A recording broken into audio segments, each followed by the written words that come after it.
ভোলার লালমোহন পৌরসভার ২ নং ওয়ার্ড এলাকায় দীর্ঘদিনের ভোগ দখলীয় সম্পত্তি জবরদখলের চেষ্টার অভিযোগ উঠেছে। এই ঘটনায় হামলা ও সংঘর্ষে ভুক্তভোগী পরিবারের কয়েকজন সদস্য আহত হয়েছেন বলে অভিযোগ পাওয়া গেছে। অভিযোগ সূত্রে জানা যায়, সোমবার ২২ জুন সকাল আনুমানিক ১১টার দিকে লালমোহন পৌরসভার ২ নং ওয়ার্ডের মিন্টু মিয়ার খামারের পাশের এলাকায় এই ঘটনা ঘটে। ভুক্তভোগী জসিমউদ্দিন বাচ্চু মিয়া হাওলাদার দাবি করেন, তিনি প্রায় ২৫ বছর ধরে ২৮% জমির উপর বাড়িঘর নির্মাণ করে শান্তিপূর্ণভাবে বসবাস করে আসতেন। তার অভিযোগ, বশিরুল্লাহর নেতৃত্বে একটি প্রভাবশালী চক্র ওই জমি জবরদখলের উদ্দেশ্যে সেখানে প্রবেশ করে। এ সময় রিপন, কাউসার, মুন্না, শাহজাহান, রুহুল আমিন, ওবি ও মিরাজ সহ ২০ থেকে ২৫ জন লোক দেশীয় অস্ত্র ও লাঠিসোঁটা নিয়ে জমি দখলের চেষ্টা চালায় বলে তিনি অভিযোগ করেন। এ সময় জসিমউদ্দিন ও তার পরিবারের সদস্যরা স্থানীয় এলাকাবাসীকে সঙ্গে নিয়ে বাধা দিলে উভয় পক্ষের মধ্যে উত্তেজনা সৃষ্টি হয়। এক পর্যায়ে সংঘর্ষের ঘটনায় জসিমউদ্দিন ও তার পরিবারের কয়েকজন সদস্য আহত হন বলে অভিযোগে উল্লেখ করা হয়েছে। ঘটনার পর এলাকায় উত্তেজনা বিরাজ করছে। ভুক্তভোগী জসিমউদ্দিন বিষয়টি নিয়ে লালমোহন থানা এবং সংশ্লিষ্ট আইন শৃঙ্খলা রক্ষাকারী বাহিনীর হস্তক্ষেপ কামনা করেছেন। তিনি তার পরিবারের নিরাপত্তা নিশ্চিত করার পাশাপাশি ঘটনার সুষ্ঠু তদন্ত ও প্রয়োজনীয় আইনগত ব্যবস্থা গ্রহণের দাবি জানিয়েছেন। এই কোর্ট থেকে রায় করা জমিন ২৮%, এই জমিন আমি ২৫ বছর আগের থেকে ভোগ দখল করতেছি।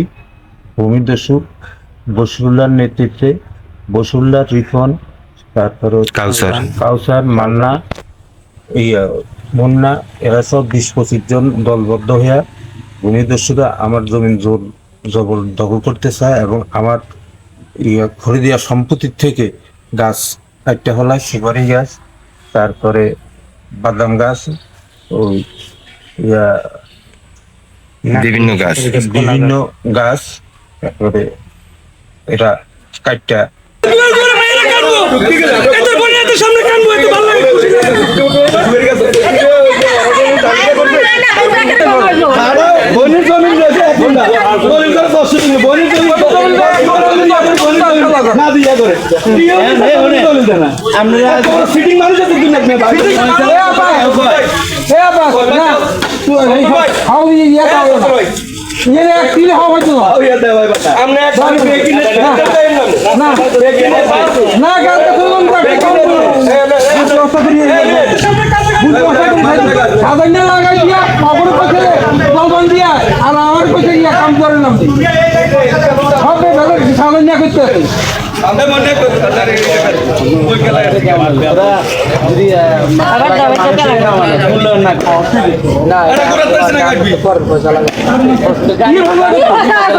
বাড়িতে দিবেন না?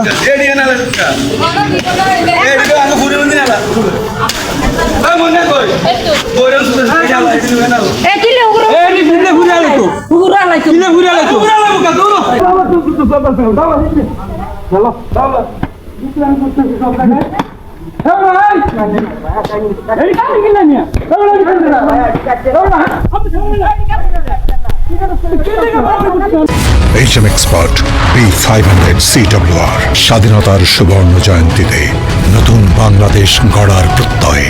HM Steel।